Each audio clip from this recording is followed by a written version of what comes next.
Sementara itu, pemirsa, tenaga kerja Naker migran Indonesia asal Karangasem dikarantina di sebuah villa yang termasuk wilayah Desa Tumbuh. Jumlah Naker migran yang menjalani karantina selama 14 hari itu puluhan orang. Kepala Pelaksana BPBD Karangasem, Ide Ketut Arimbawe, mengatakan jumlah pekerja migran yang datang mencapai 31 orang.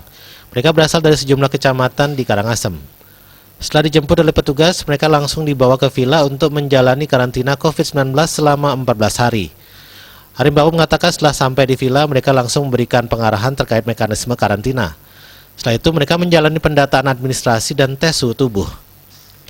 Sementara Wakil Bupati Karangasem, Iwayan Atodipo, meminta para pekerja migran ini mengikuti proses karantina selama 14 hari dengan tertib. Petugas juga diharapkan meningkatkan pengawasan terhadap naker ini selama menjalani isolasi. Eka Prananda, Bali Pos melaporkan.